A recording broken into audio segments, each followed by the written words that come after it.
Hey, what's up, everybody? Well, it's Friday night. Unfortunately, I don't have Daryl with me, but you know what?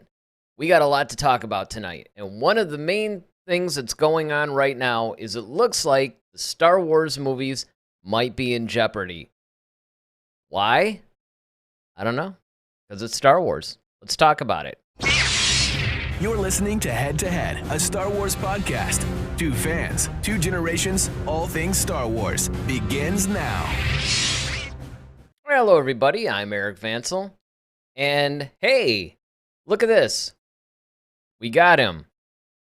I was actually all prepared to go on. Of course, I don't know if I can hear you. Nope, can't hear you. There we go. That's there it. we are. All right. Works better when these things are turned on, right? I guess so. Yeah, man. See, I was afraid I was gonna have to go it alone today. Nah, I couldn't leave you out to dry. Well, that's good. Well, but again, it was kind of like I was saying earlier. It looks like the Star Wars movies might actually be in a little bit of trouble all of a sudden. And I think it's really funny because, and you and I have talked about this, that the films seem to be where Star Wars is mainly rooted. But the problem is that right now, anyway, it seems like that is the least stable of everything. You know, the TV stuff is rock solid. Everything is doing well. But unfortunately, for some weird reason, it looks like they just constantly have issues with the movies. Now, I know you're going to give us a little bit of backstory and all this stuff on it.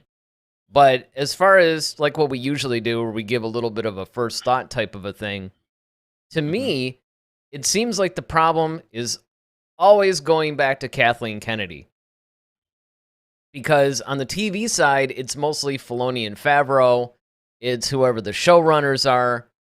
But for some reason, it seems like it's the same problem over and over again, where you have pretty much the director or whatever, writer, they basically, sometimes, a lot of times, it's the same person, actually. And they'll start to, get a whole story going, and they pitch it and everything's fine. And then time goes on, and all of a sudden, for some odd reason, it's that horrible creative differences thing that rears its ugly head. I don't know. Am I wrong? No, man. I mean, you're pretty much right on the money. It's kind of crazy. When we're talking about this because, and it's really kind of a disservice to the fans because you hype us up for all these great things, and of course, on the like you said, on the television side with Mandalorian, with all these other different series that are coming out, Book of Boba Fett, and then of course you got the Obi-Wan series that's going to release sometime next year. Okay, we're getting fed that way, and that's great. But like you've always said, Star Wars originated and it lives in the movies. Like we want to go to a theater and see and have a Star Wars experience, right? Mm-hmm. And so when you roll out all this stuff, you give us a teaser of, Patty Jenkins climbing to an X-wing. You give us this touching story of, her dad was a fighter pilot. Oh, and man, I'm not, that's right. Yeah. I mean, I'm not trying to, minimize any of that stuff, in her life or whatnot. However, No, but I it's mean, just it kinda does like, make it is kind of a poignant thing, right? I mean, you take the time to create this whole thing, and again, you almost have to wonder, well, how does Patty feel about this whole thing? Because this is somewhat of an important thing to her. I mean, like you just said, I forgot all about that, actually, where, yeah, she was in the X-Wing and everything, and they did this whole, this whole rollout, and yeah. and my whole thing is it's kind of like, okay, she's like wants to tell these stories because she kind of wants to honor her father and all the people who served in the military. It's kind of like one of those type of things. And of course, we want to see a Rogue Squadron movie. We played the video game back in the early 90s, right? We read books about Rogue Squadron. We had Black Squadron, so okay, this is going to be a different Star Wars film. Okay, cool. And especially coming off of the debacle, which is the sequel trilogy. I mean, once again, on one hand, you're kind of thankful, like, okay, well, if it was in that much trouble, thank you for sparing us. But at the same time, it's like, well, didn't you learn the last time? Well, and here's and that's where we are with stuff. yeah, and honestly, and again, it's just like I mean, if you look at our graphic over here, pretty much you have Kathleen Kennedy looming over the whole thing, and then you have Patty Jenkins's whole Rogue Squadron thing, which looks like it may actually be dead, right? I mean, for a long time they were saying maybe it's postponed or whatever, but now there's a lot of strong insider information that's saying no, it's just basically dead in the water. And then of course you have Taika Waititi's movie, which also may be suffering the same fate. And then of course, in kind of a separate thing, there's even been talk that Rian Johnson's whole trilogy now might be scrapped. Which, of course, that one is the oldest of all of them. There was talk about his trilogy even while they were making The Last Jedi. And this is back in, like 2017 or something? So, this is kind of a big thing. And again, it's one of those deals where on one hand, and this is going to go into your point a little bit, because this is one of the things that I was thinking about. And you basically illustrated it when you said that, okay, maybe they're sparing us. It's going in a weird direction, and after the debacle of the sequel trilogy, it's like, well, okay, maybe we have to be a little bit more picky. So on one hand, if they had made Rogue Squadron, and it had been subpar, then we would have been criticizing Kathleen for not pulling the plug, right? We would have said, well, if you knew that this thing wasn't going to be good, why did you release it? And of course, the flip side of that is maybe that is what happened. And now we're saying, well, why are you getting all these creators together and then pulling the plug on it? And to me, I think the problem stems from either she doesn't really understand Star Wars as much as we would like, or there's something going on systematically at Lucasfilm where there's something happening between when they greenlight a film and when they make 80% of it, that something falls through. Because, let's face it, this is not the first project that has either faced possible cancellation or huge sweeping changes, going all the way back to Rogue One. In fact, I think The Force Awakens might be one of the only untouched ones. And of course, even that one had, I think, a little bit of input. I think it was The Last Jedi. I think, ironically, the one that divided all the fans was the one that more or less skated by. Yeah, I mean, see, I think those films, when you talk about at least The Force Awakens, for example, most of us really didn't think that we were even getting something. So I think this was already in the works prior to, like when they were negotiating the whole Lucas deal thing. I think that was already in the works, honestly. Well, there was. I mean, because remember that even before that, Lucas had intended on making 7, 8, 9. That's why he had dinner with Carrie Fisher and Mark Hamill. It's just at some point he decided to sell the company, and then he turned over his treatments for 7, 8, 9, which of course they famously didn't use. And that's what more or less soured Lucas to it. I mean, it's almost like they've made bad decisions from day one, Well, yeah, and see, this is what I'm saying. Like, I think there's a real big problem with Story Group. I think that's where the problem lies. I think you don't have, and I don't know, because Pablo Hidalgo, he was kind of like the guy that was kind of the keeper of all that kind of stuff. And then you got Filoni and Favreau. Filoni, of course, being the heir apparent to George Lucas, he's like, the risen savior pretty much of the Star Wars franchise. And so once again, it goes back to something we've talked probably over a year ago when we said, like, okay, make him the head, or make him, like, he's already the creative director. So my thing is, like, I think they made that too soon. I mean, not too soon, too late, because you already had other projects already in the works. And I think that you need somebody who really understands Star Wars to really give you, who can really look at these scripts and say, yeah, this is good. No, this is bad. Here's why. Fix it, or we're not doing it. And you need that type of thing because of the fans. I mean, like I said, and it's one of those things where it's like, as big as Marvel is, right? And everybody is in love with the Marvel universe, no doubt. Everybody's excited for this new Spider-Man.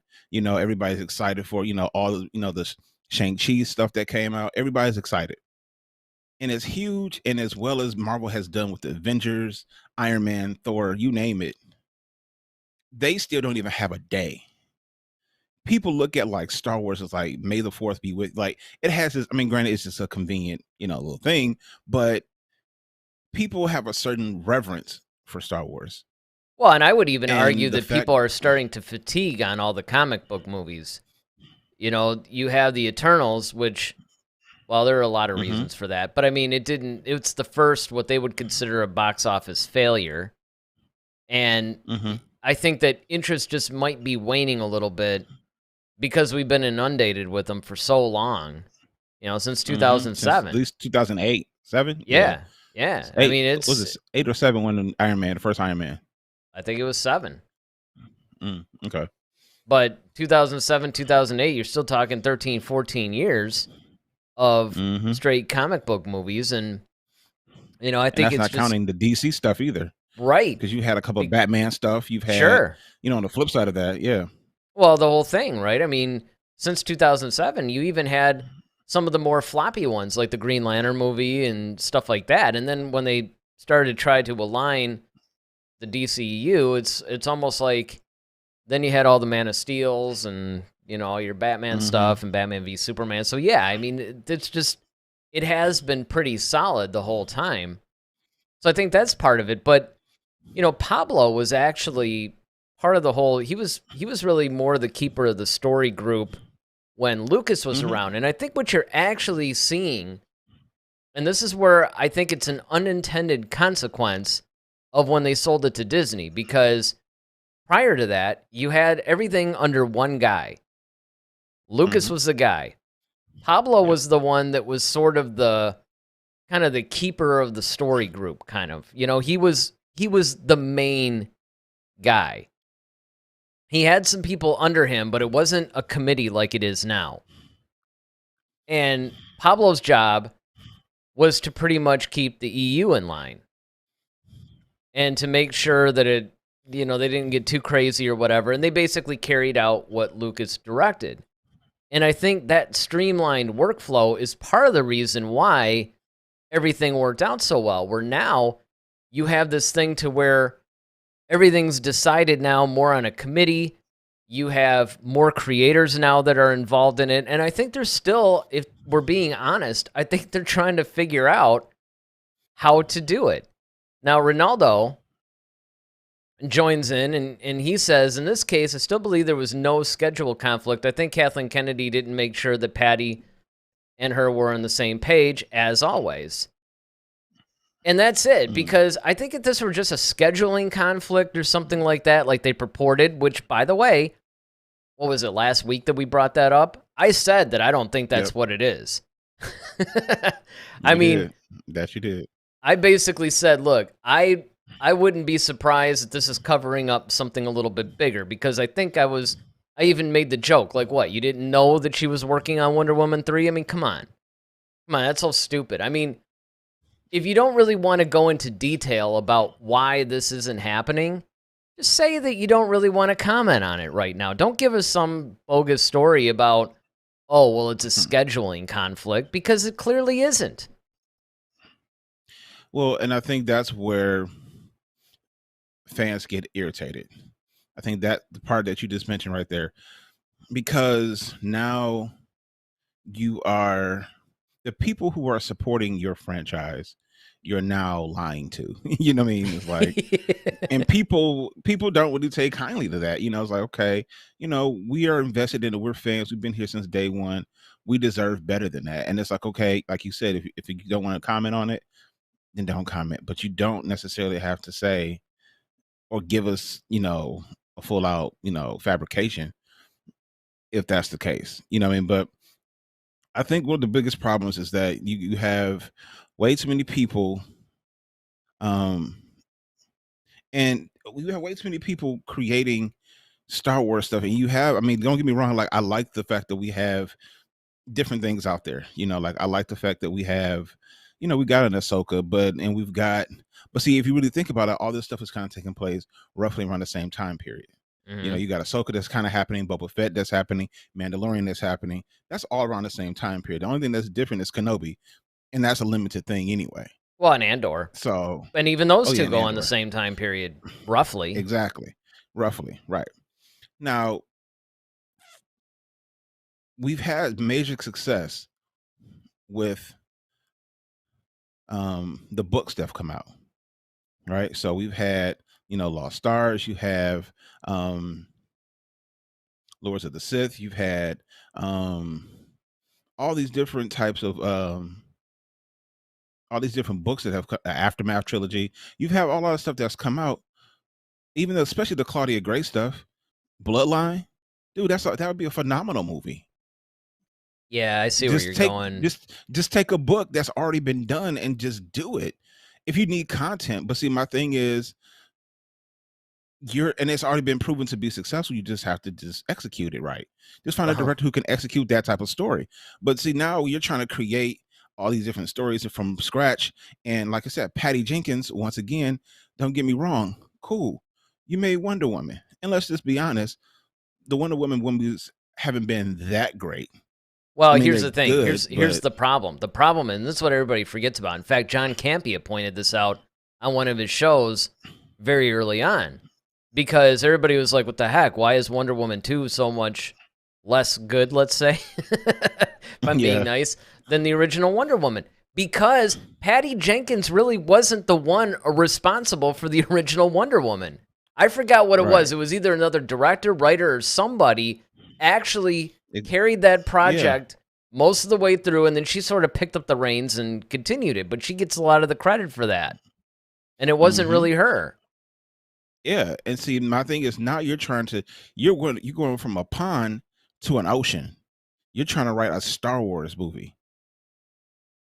Yeah. You see what I'm saying? Like you're going from Wonder Woman, where you have, let's just say, even the source material. I mean, you have some source material for Rogue Squadron, I guess, to a certain degree, but you see what I'm saying? Like you're playing in a Well, sandbox kind of. that's It's you're kind of playing in like Tatooine at this point, literally. well, you and You I know what I talked mean? about this a long time ago, where when we actually first started talking about the story, I don't remember when it actually broke, but whenever it did, I think we dedicated most of a show on it. I don't remember if it was back when we were still doing the segments, or if it hmm was, when we started moving to the single topic stuff like we do now. But whatever it was, one of the things that we had said was that she was kind of taking some of the existing storyline in the Rogue Squadron series, but reinventing it. In other words, she was borrowing some things, but it wasn't going to be exactly those storylines. And we were wondering how good of an idea that was. And Yeah, it goes to your point on the books. It's really a double-edged sword, because if you do use the source material of the books, so say you make a Bloodline movie, well, the problem is, hmm on one hand, it seems like a no-brainer because you have this built-in source material, you just make the movie and you're good. But see, now you have competition. You're going up against that book. You better do it right, or it could end up really bad. Whereas if you have a brand new story, there's nothing really to compare it to. So, but on the other hand, you also risk that's true. taking the franchise in a different direction. I mean, it's a risk either way. Let me get this thing Yeah, in but I think I Ronaldo, will go because, with something I have more. well, yeah, I uh, mean, do you have a better shot? Sure. Because, I mean, as long as you're a competent Yeah, I mean filmmaker, that's what I I'm saying. mean, you could just take the source material. Ronaldo says, Kathleen Kennedy's main job is to make sure the filmmakers and her agree on everything and then make an announcement. Yeah, well, and here's the problem with that, though. I think that initially they do. See, the problem is that you would think that, yeah, you would, maybe make sure you're on the same page from the beginning, but I think they are. I think what ends up happening is they start to get into the process a little bit, and that's where I think that you have to make sure things are okay, because I think what's happening is when they're agreeing, it's based on the concept. But then when you start the actual pre-production or you're doing the execution, that's when there seems to be issues where they almost need to do similar to what they've done with the High Republic and things like that, even though technically I know that's books, but they got in a room, they hashed it out, and they really, really kind of put everything on the table. So by the time it came to the writing, the illustrating, in the case of the comics, it wasn't like any of this stuff was left to chance. I mean, nobody was fighting over what a Nile looked like. You know? I mean, the stuff was pretty much worked out, you know?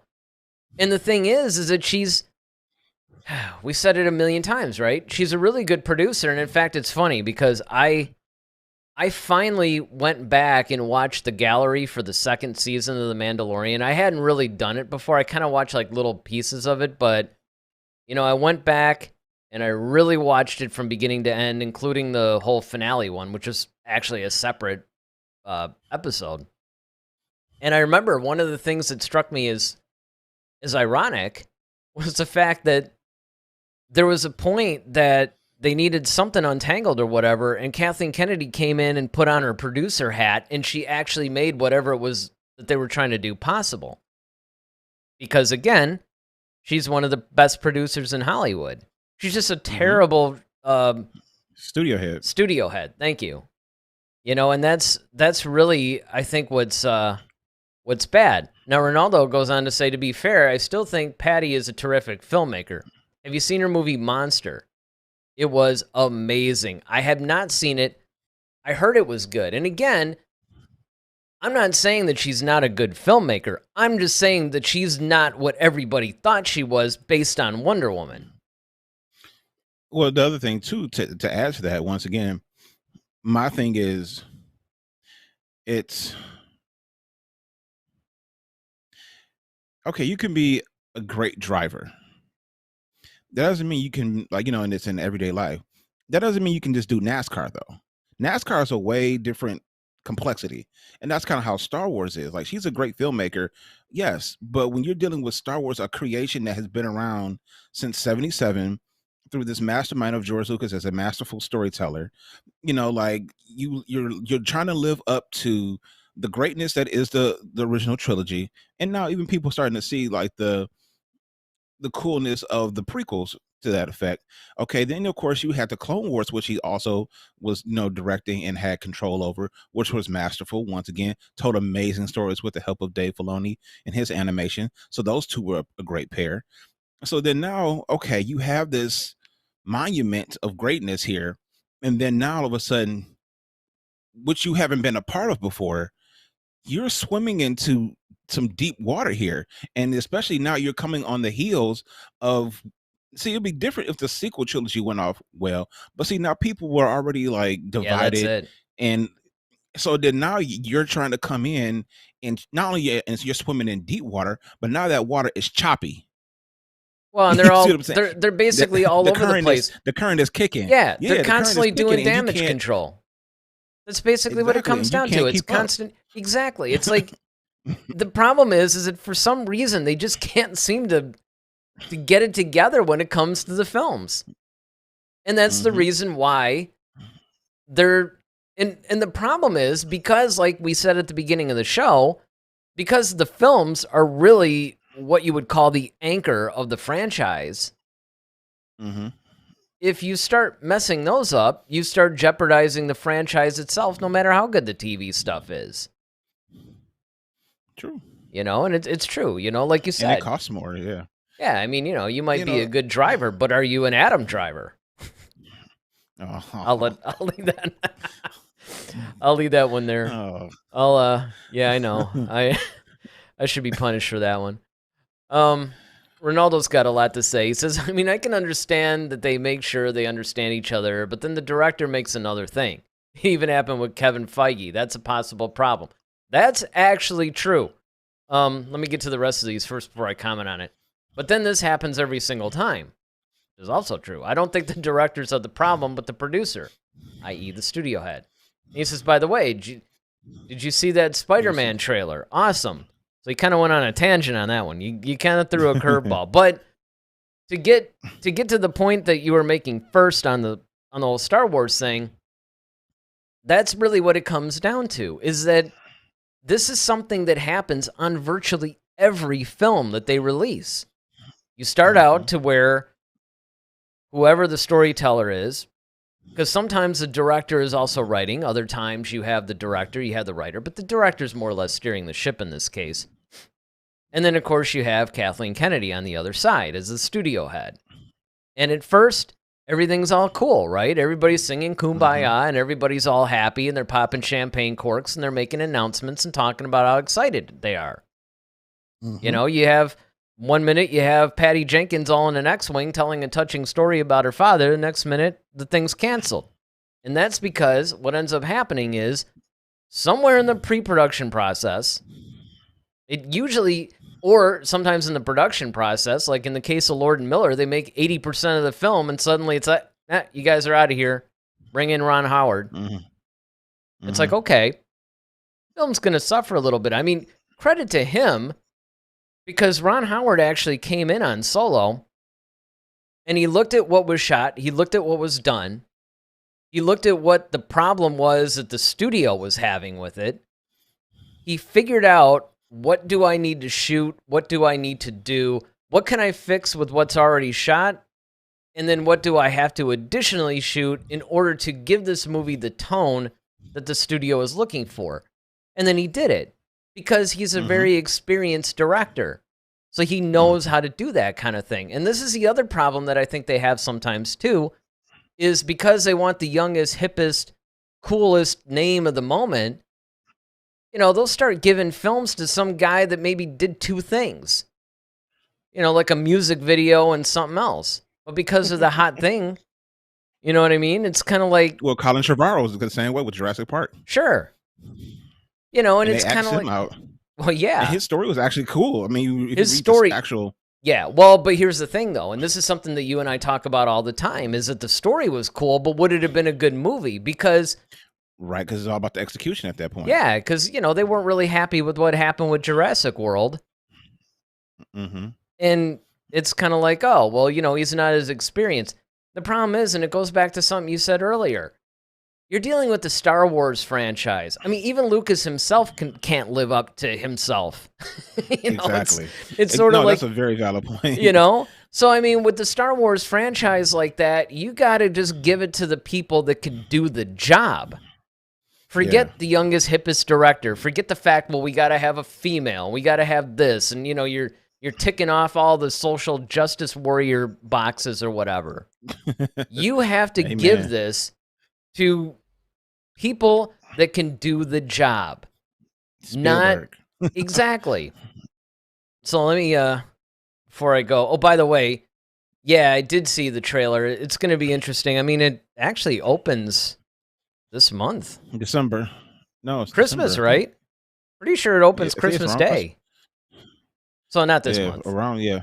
Yeah, Yeah. I don't know why I'm thinking it's been the a month rough is flying by so quick. Yeah. It really is, man. And it's like, you know, with this job, dude, I'm losing all like track of time. It kind of blends together. But Ronaldo says, I read that Disney's president cares more about Disney Plus than the movies.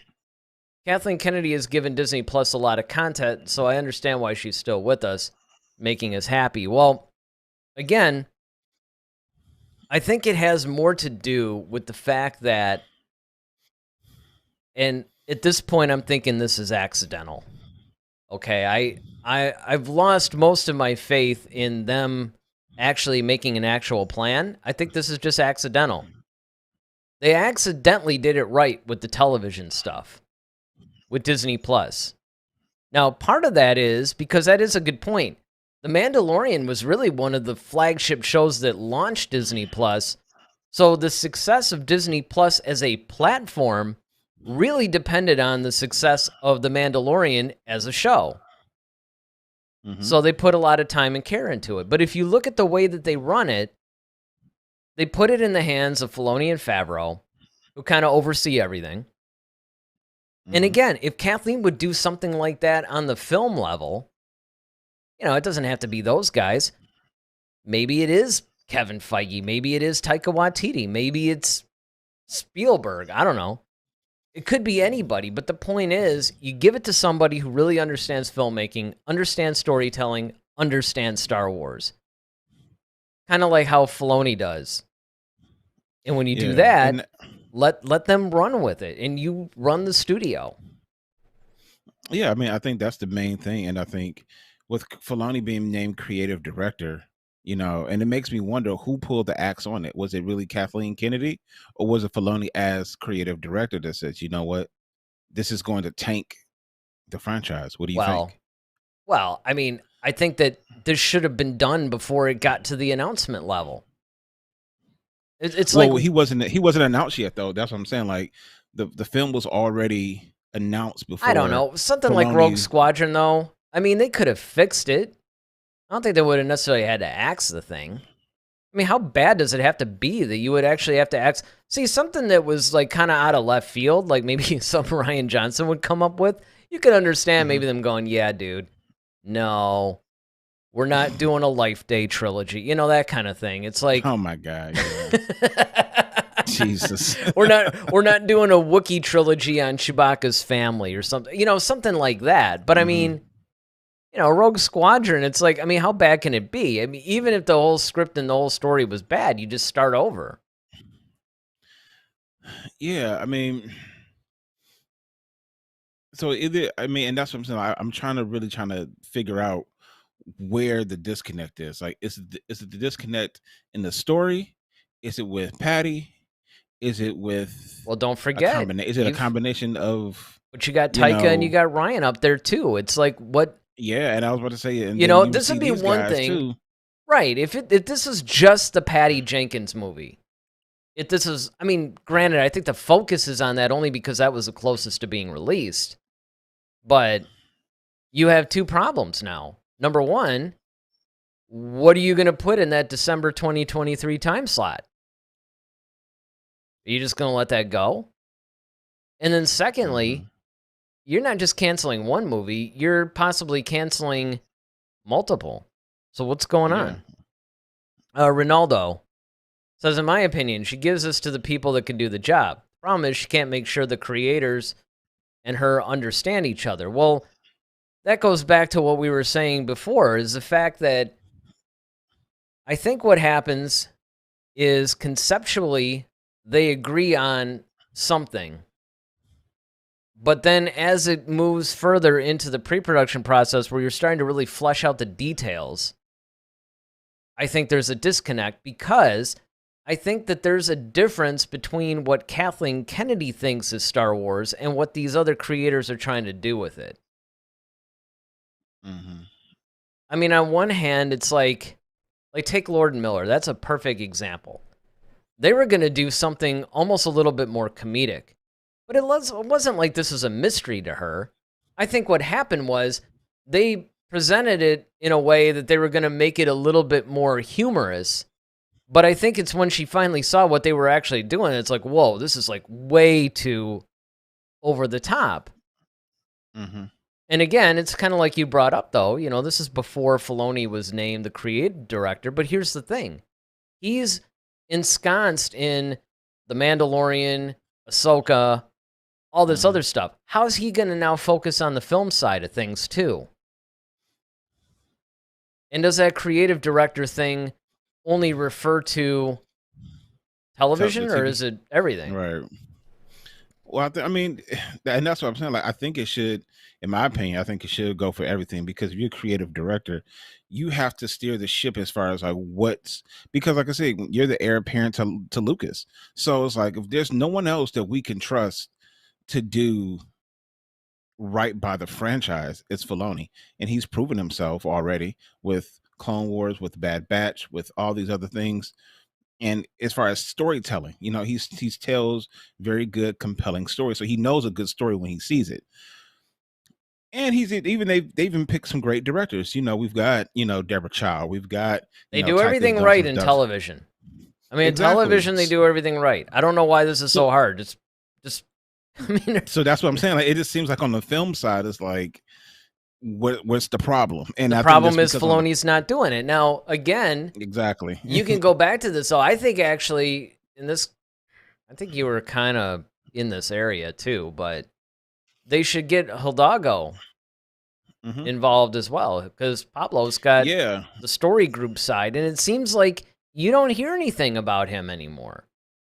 Ronaldo says she could bring Steven Spielberg, Martin Scorsese, and Denis Villeneuve. Oh yeah, which he's the guy that did the Dune film, to direct the next trilogy. But if she doesn't make sure all of them are on the same page, nothing will happen. Well,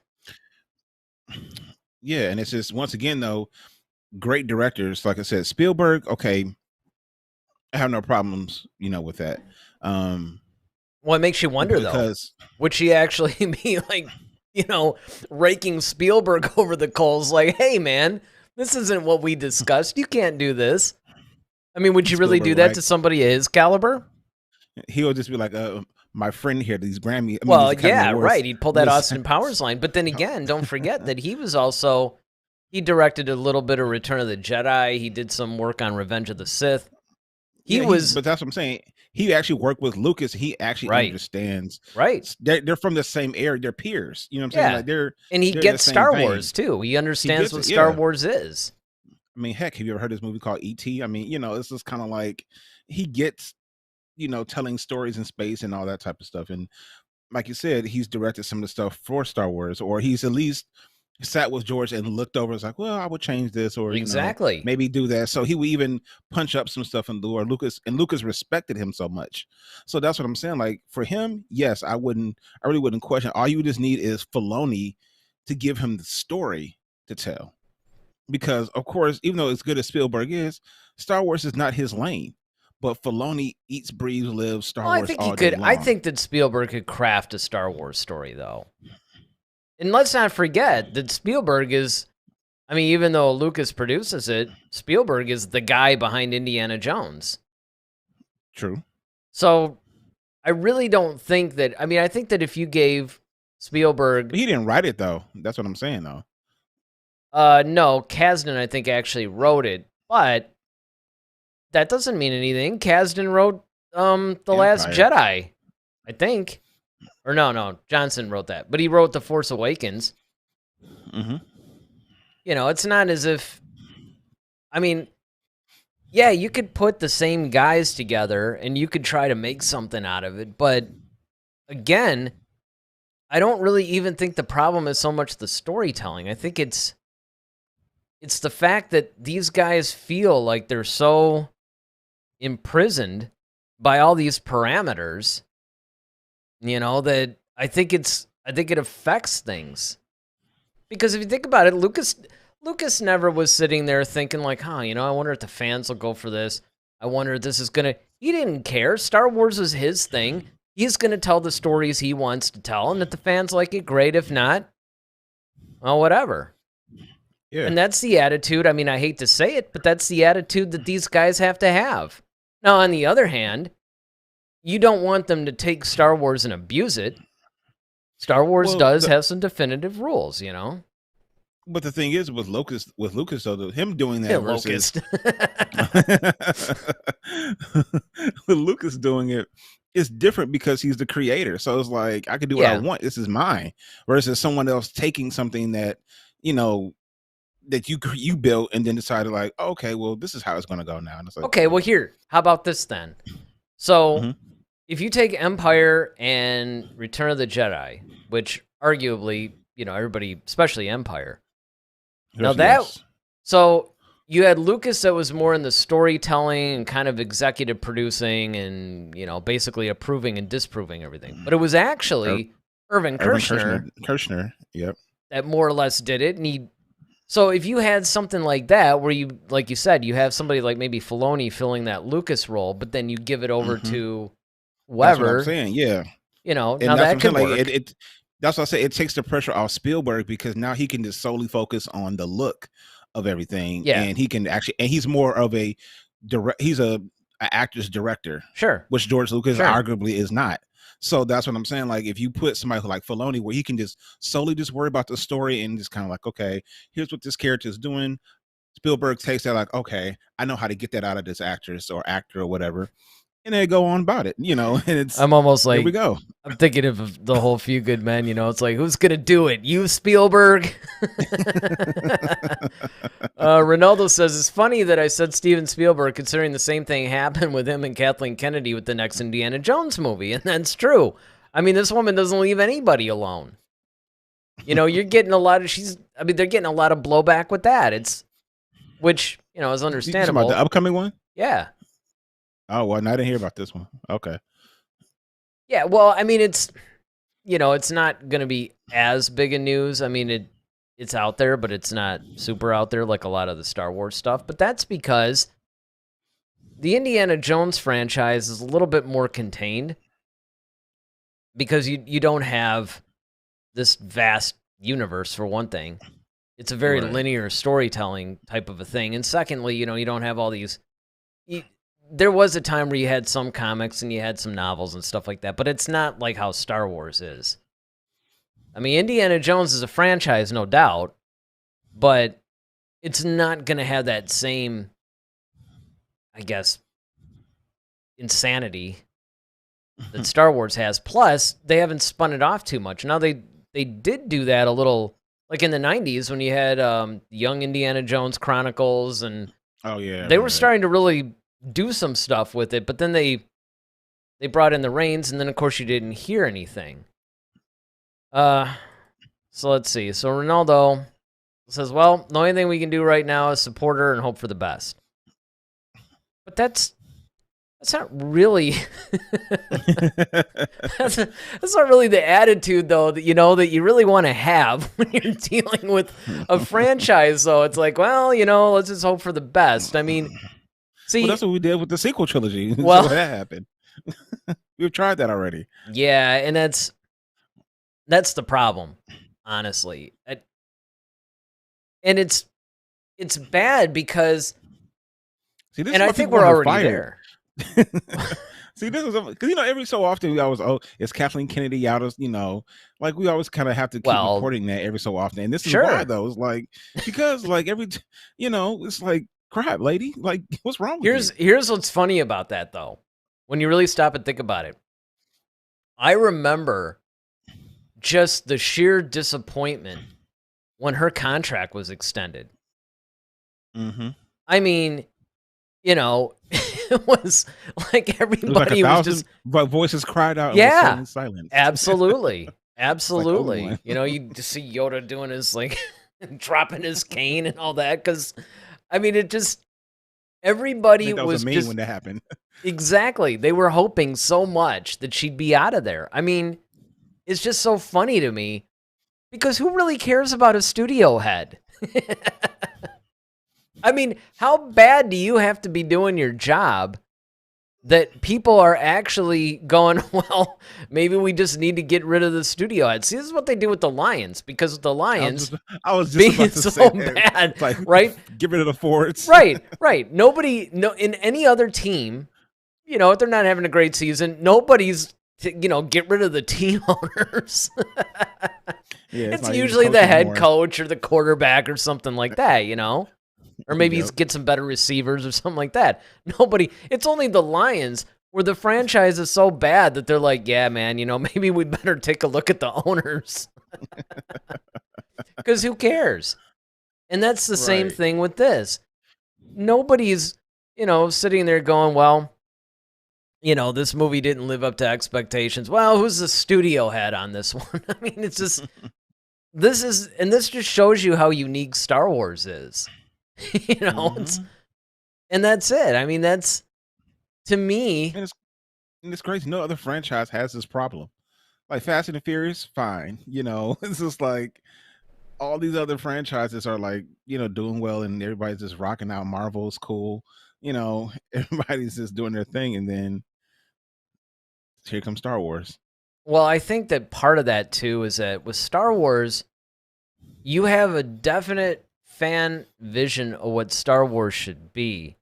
And this goes back to something that you and I talked about too, where as generations go on and more generations lay claim to Star Wars as theirs, the older Star Wars fans want something different from Star Wars than the younger ones. But then we'd always said, well, fine, just make different content for them.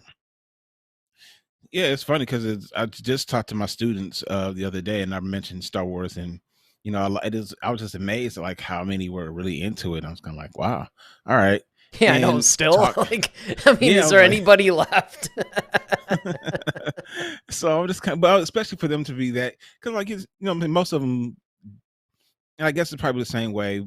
I guess maybe for me, but at least I was closer to when they actually were released. Sure. But these kids are like way way beyond Well, and then the you original run into the trilogy. danger. See, if you're not speaking to the current generation, then it becomes, oh, that's my dad's, franchise or Hmm. whatever. But see, here's the thing. And this is one of the things that Lucas tried to do and what he was successful at doing. When you do Star Wars right, it's timeless. Exactly. It speaks to all Every generations.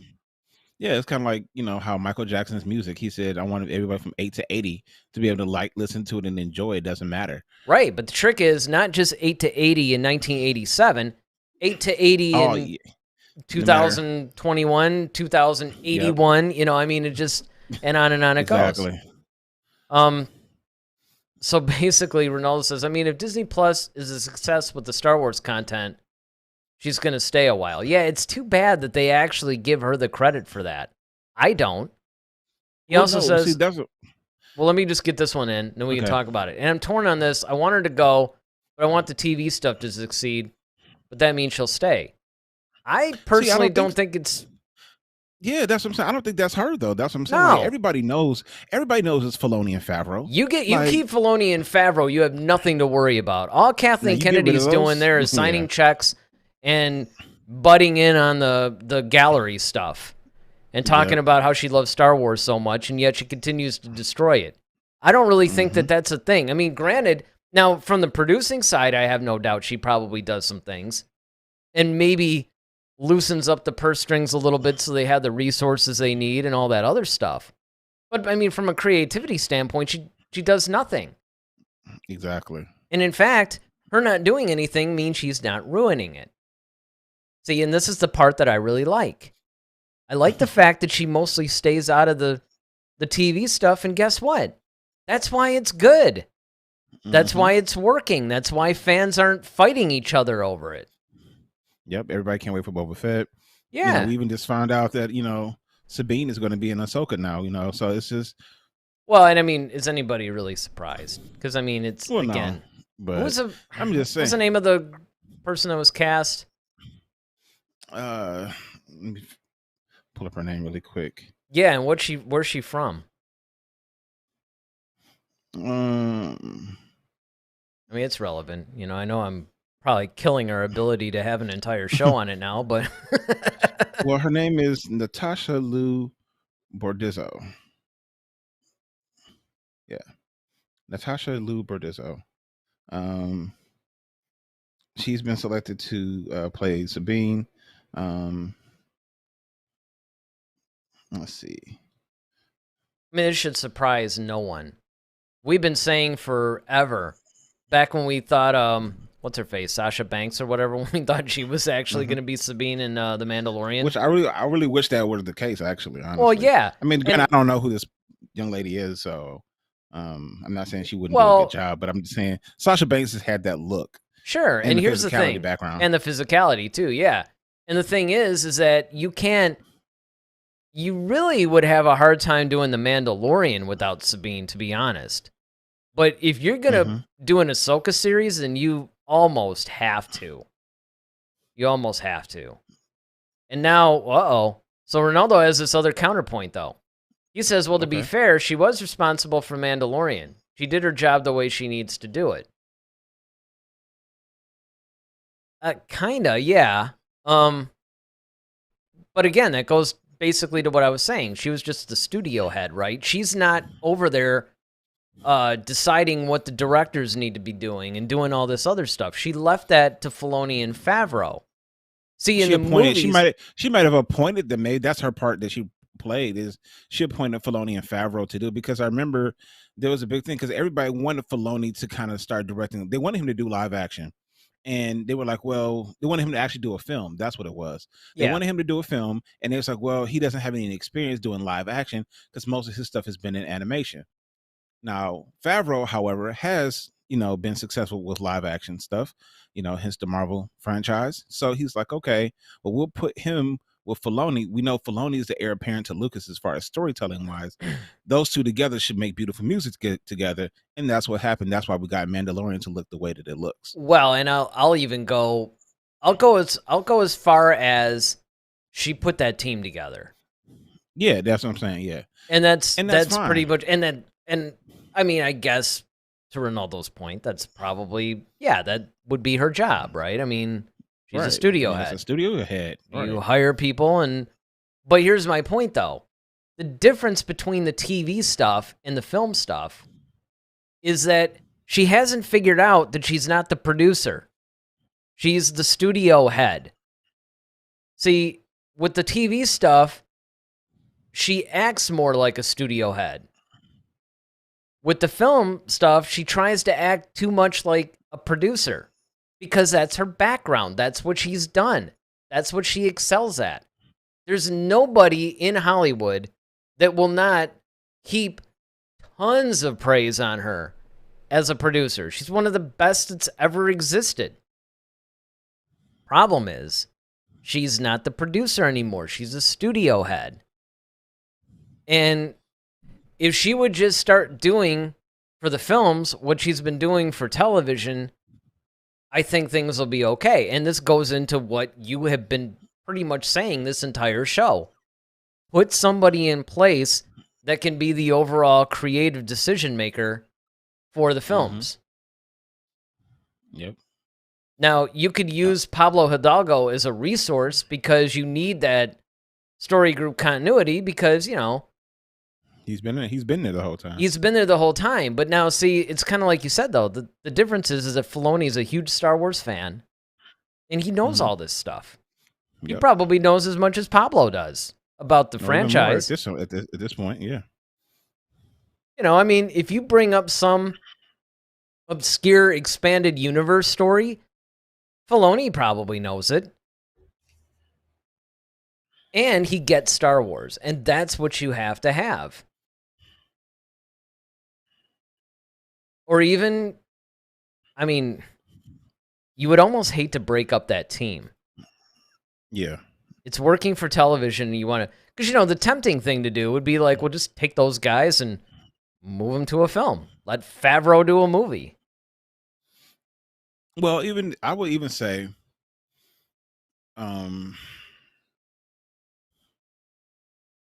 because this is what I was seeing, and I think I know I touched on this before. So initially, season 1 of Mandalorian was pretty much done by Favreau and Filoni. However, they did have other directors like Taika, direct some episodes. Deborah Chow did some episodes. I forgot I think Robert Rodriguez actually did some in season 1 as well. I know he did in 2. He may have done one of them in 1 as well. I think he did the his name, but it's like Yep. But the guy, he did that. He did that. Well, there's Bryce Dallas Howard too. Bryce Dallas Howard, also, so you got, and I think what they were doing is, and I think that was smart, was you're bringing these great directors and you giving them experience in the Star Wars franchise. You're giving them a chance to learn what Star Wars is, what makes Star Wars, how to direct these types of movies or these type of stories, I should say. Mm-hmm. And then I think from there you can start farming out these people, and now that's why Deborah Chow she has her own series now with Obi-Wan. It's a limited run.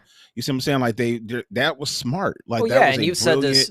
You said this a million times, where you use TV as kind of like a here's your introduction. Ground. Exactly. You train them to do Star Wars, and then you kick them up to the films. To the films, and then now it's like, okay, well, now you give them their full budget thing and let them go be successful. And because they've all worked with each other, they all know. So now when they come together, hey, I want to run this past you. You think this is good? Yeah, this is good. Up, change this. You might want to alter that, and then punch this up a little bit more, and you're all set. Okay, cool. Boom, and you got a successful franchise again. So, but I think what it is, like you brought up, you're trying to bring in, you know, oh well, we need a woman director because Marvel did a movie director, a female woman director for Wonder Woman. We should do something like that to Or show our DC girl anyway. power. Yeah. Well, yeah, for DC. I'm sorry, yeah, and you're trying to check all these little social justice boxes, and it's kind of like, but you're losing the story. All this stuff is convoluting the story, and it's like, get back to what makes Star Wars Star Wars. And if you do that, I think everything will be fine. It's okay to stretch it out, but you don't have to make it so monumental at first. Do it gradually. Like, okay, gradually start building our Star Wars in a way where it's like, okay, now it gets to the point where it's like, okay, now you've expanded it beyond even what you originally had planned for it. But you got to do it in a smart, intellectual way, and you have to do it gradually and intelligently. And the only way you can do that is when you have people who truly understand the franchise, and you bring in people who are truly experienced in filmmaking. Especially, like I said, you're at the point where you're trying to rebuild Star Wars now. Because once again, you have Lucas, the original trilogy, Lucas, the prequel trilogy. So he's got over half the story. Right. So then now we come into the sequel, and then now you start farming it out to like, okay, now you got J.J. Abrams doing it. Now you got Rian Johnson, and then, Colin Trevorrow's, nope, we're not going to do Colin. Now we're going to bring J.J. back to do it. Okay. Well, now, okay, that was a flop for all intents and purposes. And then now, like, okay, now you're bringing in the Mandalorian. We're going to go to TV now. You got Filoni and Favreau, powerful team. Great. Now you're trying to go back to the movies again, but you don't want to make the same mistake that you did with the sequel trilogy, because that's just going to flush more fans down the toilet again. So you got to go with, like, okay, let's go with the safer, smart bet. Let's get these experienced people in here. We already got Filoni. He knows Star Wars. Pair them together. Let's get this stuff out. Let's rebuild the brand to where it was. And then we can start doing our whole thing where we're training younger directors in Star Wars to do their own films. Yeah, well, and, to a lot of these points. So Ronaldo says, I think we can agree everything is going well with the TV stuff. Let's just hope that this happens someday with the films. And then he goes on to say, personally, I don't think she's checking boxes. If it was a director with a bad reputation, then yes, she's checking boxes. But Patty is an amazing director. But they're still checking boxes. Mm-hmm. Yes, she's a good director. But I don't necessarily think that that's the strict reasoning behind this. Because if you look at the evidence, Kathleen Kennedy has been pushing this, like, female power agenda for everything. And it doesn't mean that that's necessarily a bad thing, right? Like the fact that Rey was the hero of this trilogy. It's not a bad thing. I don't think anybody really cares, but it's the reasoning behind what she's doing. It's that shoehorning, you got to have this, kind of female power thing. Yeah, and you're just doing it for the sake of doing it. I mean, of course they're going to get a good director. And I mean, you're not just going to, well, we need to get a female director. We'll just put any female director in there. They're not going to do that. Number one, there's not as many of them as there should be. That's been one of the biggest problems, which is one of the reasons why, and again, rightfully so, I have a problem with it. They haven't had the opportunity. Now you're getting more and more opportunities for females in a leadership role, that's a good thing. Right. But you have to be very, very careful with how you do it. And you can't make that. It's just no different than it wasn't actually The Acolyte, although that's going to be female led too. But remember when they were making that whole announcement about there was supposed to be some like female, all female, all female cast or something like that. I think that was supposed to be like almost like an Ahsoka thing at first, or an Ahsoka led kind of. That's the initial thing, but I think it changed.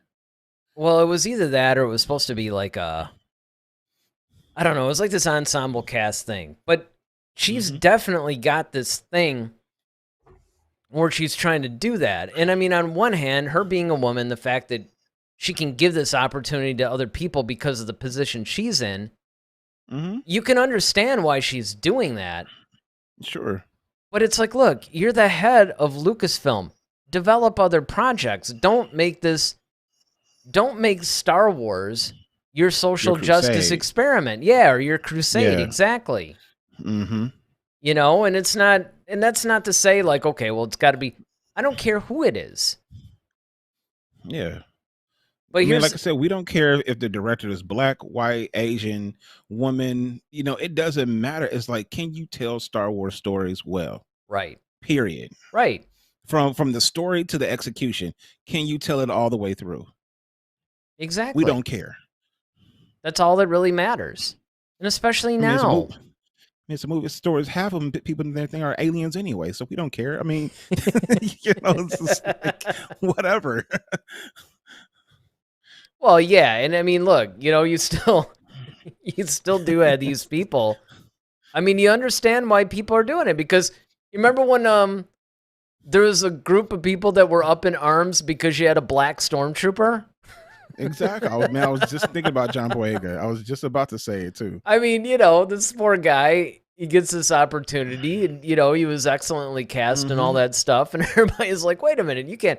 And my whole thing is like, really? Like, when have you seen a stormtrooper without a helmet? How do you know know a third of them weren't black? You don't know. That's exactly what I was about to say. I'm like, dude, for all you know, they're all black. You know? Exactly. I mean, nobody's ever seen a stormtrooper really out of his helmet before or whatever. I mean, this stuff is so stupid. But that's my point, is that we get hung up on this stuff. And again, one of the things that Lucas did brilliantly, even though, yes, there were certain allegorical things he did, like the whole Ewok battle and stuff being an allegory for the Vietnam War and some things like that, like technology versus a more primitive kind of thing. But for the most part, he stuck with very timeless themes.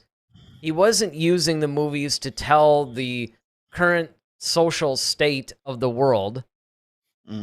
It was all about timeless, good versus evil, broad stroke storytelling. And that's what you have to do. That's what you have to keep doing by telling all of these future Star Wars stories. Now, here's the big question. The big question is, which, of course, is really more or less the title of the show, right? I mean, are the future movies in jeopardy? Because that's one of the things that we've been talking around, but we haven't really answered that question directly. So, do you actually think that the future of Star Wars films are in danger of any kind? Is there any other kind? Yeah, as of right now, yes, I do. All right. I think that, yeah, I mean, I just think they're in jeopardy just because of the litany of reasons we've already stated. You know, well, sure, the boneheadedness. I mean, that's basically what it is. I mean, we didn't answer the question, but we definitely answered the why. And I think that part of the problem that they're going to have, and this is where I think some of the problem is lying, actually, is the fact that I don't think they know what stories they want to tell now. See, before they were kind of under the safe umbrella of the Skywalker saga. And now you kind of have this open playground, and it's a little bit scary because it's sort of like, well, great. Well, what do you do?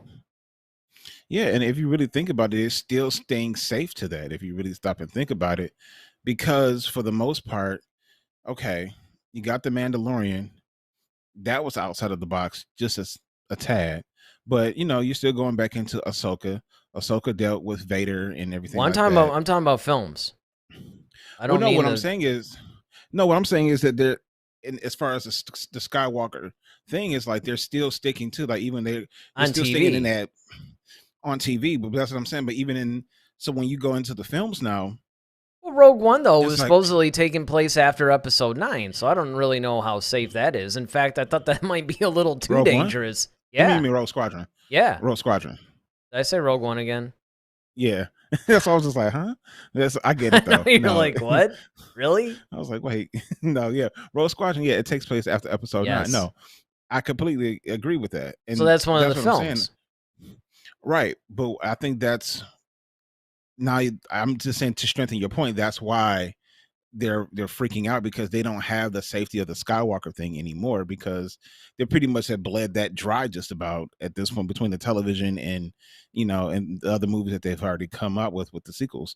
So I think the problem, and then now you got this whole High Republic thing, right? Now I heard they're trying to turn those into movies, or make movies in the High Republic era now. Well, that would Which be a is good fine. idea. Yeah, I mean, I've heard about that too. The Knights of the Old Republic and the High Republic. But see, that's a good thing. Yeah, They but created the High Republic era. That's kind of like a brand new thing, right?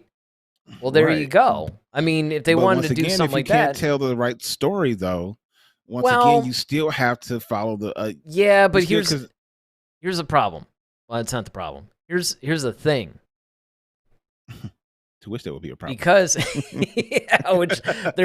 I mean, let's face it, it's Lucasfilm. There's going to be problems.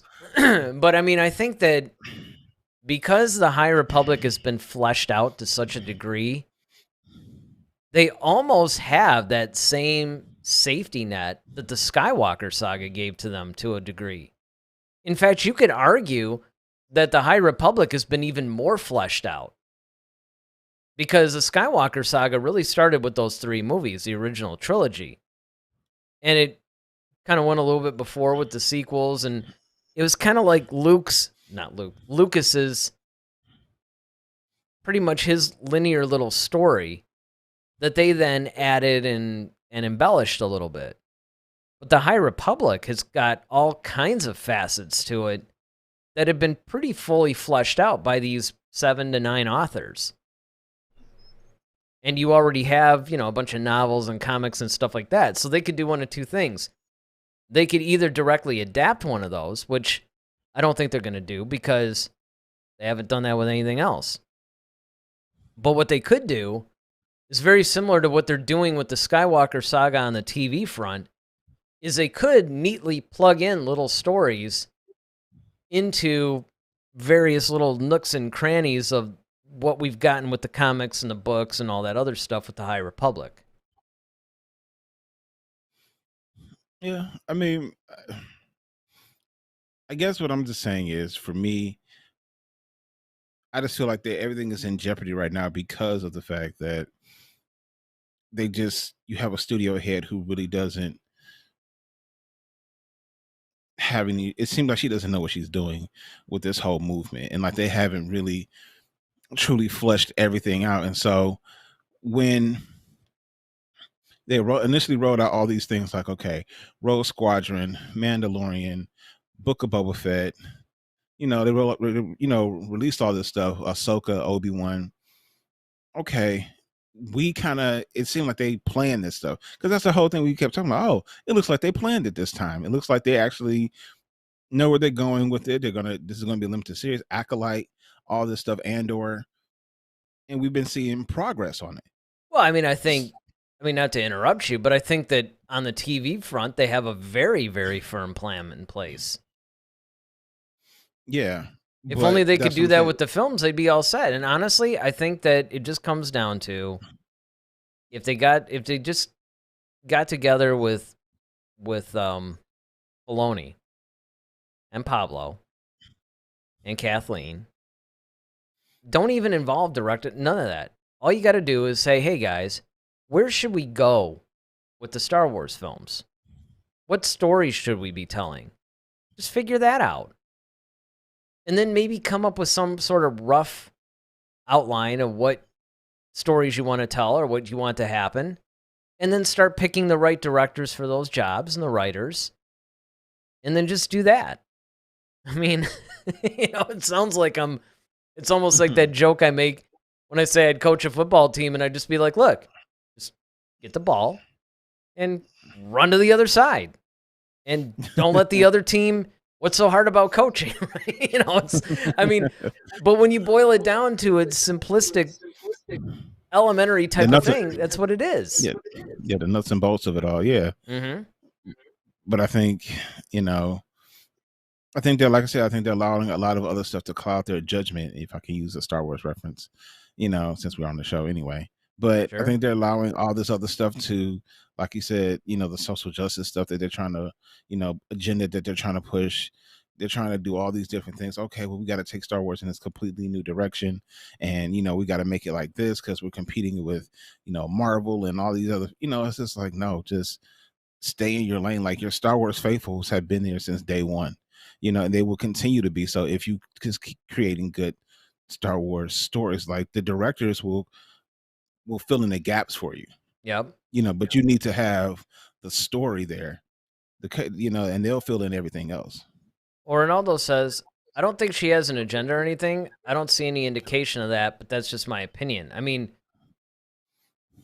I don't think that it's as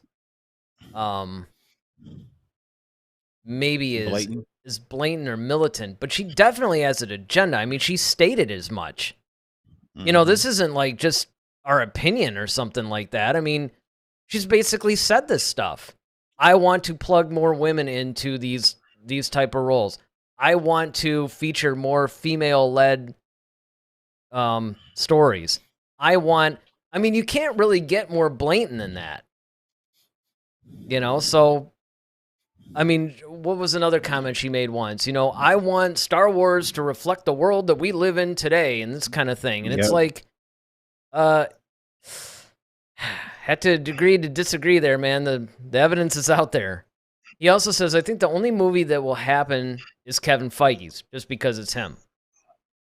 And he says, I can't see Feige, making the same mistakes, and he's not even sure if the Taika Waititi movie is going to happen. And that was another thing we were talking about, I think, before you signed on, was the fact that, yeah, even Waititi's movie is in danger. Then he goes on to say, with Rogue Squadron movie, I think there are two options. It won't happen, or it will happen, but with another director.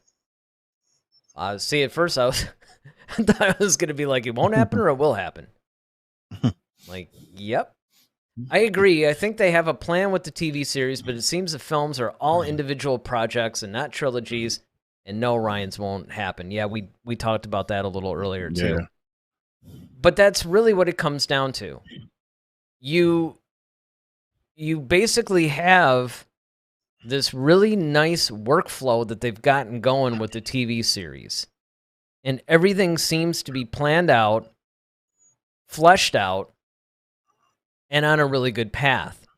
And it's not even that the films aren't trilogies. I mean, even if they were trilogies, they're just kind of like these individual things. There's no world building where they're trying to make these movies and then eventually... See, that's the thing that they do right with the Marvel series, where they went into phases. Okay, here's phase 1. Here's all the movies that are going to be going into phase 1. They're all these individual stories. And then it's culminated with an Avengers film that caps off that phase. And then you go into the next one. And they're still doing it. I mean, they're going into phase 5, I think, now. But if they did something like that, and it doesn't necessarily have to copy the exact template of the Marvel films, but if they have that kind of organization, I think that would just do wonders for this franchise and breathe new life into it. And, dare I say, restore everybody's faith. I'm with you. Well, I mean, I think everybody is. I think that pretty much all I'm doing is just verbalizing the same sentiment that every fan has, I just think, we have somebody new chatting here. CJ Strider says, if Taika can't tell his story, he will walk, in my opinion. I think that's really what's happening. If his film is in danger, I think that's exactly what's going on. Because he has the kind of experience, he has his own style, so it's kind of like, look, man, his whole attitude is probably like, you know what, this is a story I want to tell. If I can't tell it, then I'm out of here. I'm out of here. I'll stick with Marvel. Right. And actually, isn't that basically what happened to Benioff and Weiss?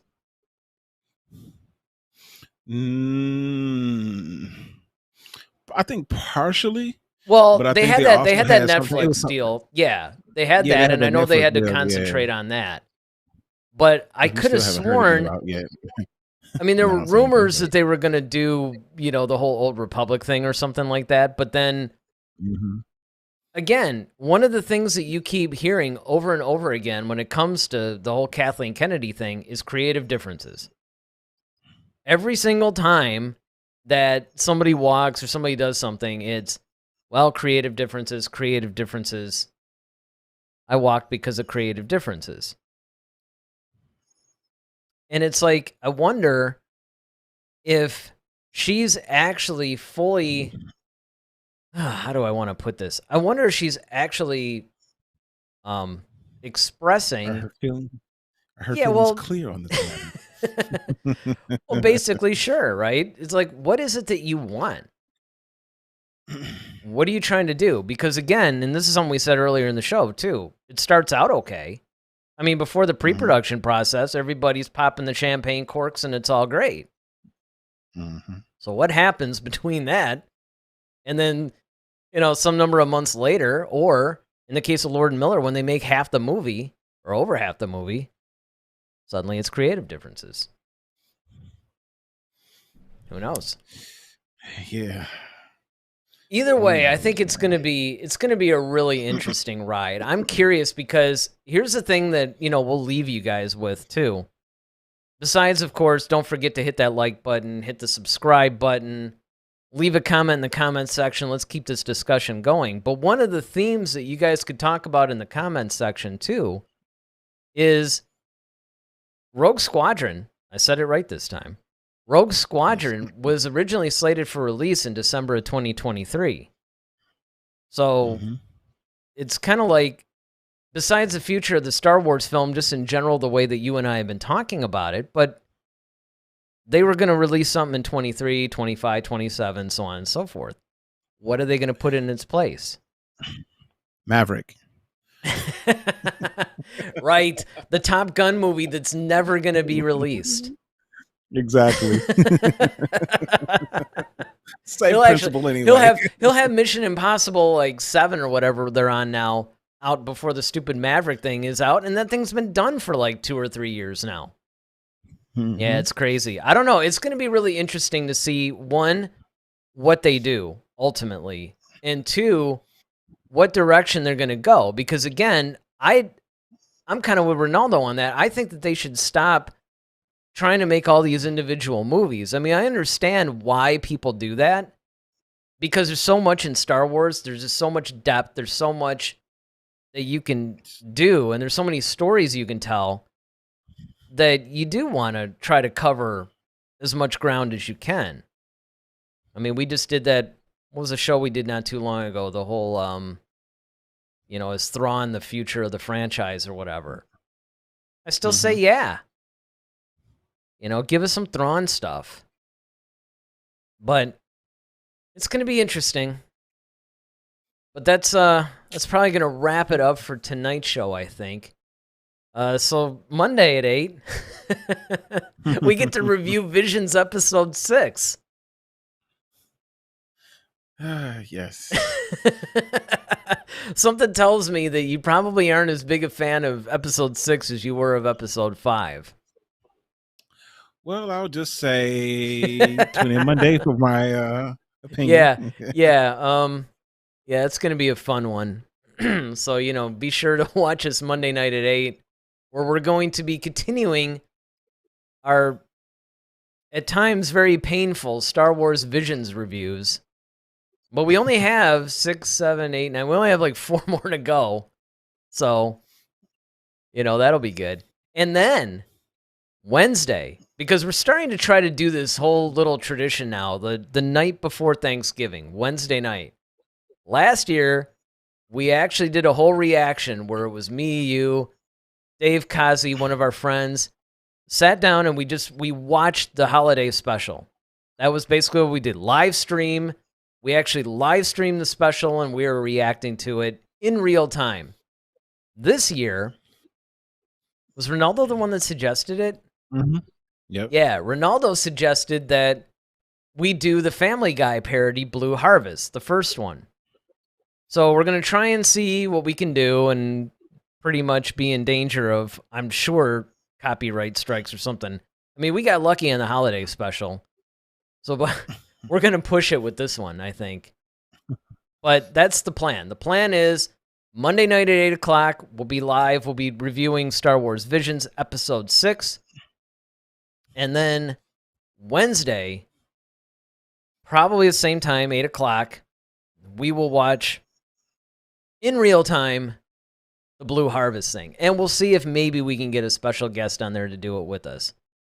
But you guys will have to watch to find out. So until Monday night, this is going to wrap up our whole discussion on the future of Star Wars movies. I guess we're just going to have to see. And at the rate that things are coming out, who knows? There's probably going to be like 6 different stories about the movies between now and the next time we're on anyway. So one thing that's nice about being a Star Wars fan, you're never bored anymore. All right, but until Monday night, again, don't forget to hit that like button, hit the subscribe button, leave a comment in the comments section, and we'll be seeing you guys Monday night at 8. So with that, I'm Eric Vansel. I'm Daryl Sanders. May the Force be with you. Always. Head to Head, a Star Wars podcast. Be sure to follow us on Twitter @HeadToHeadSW.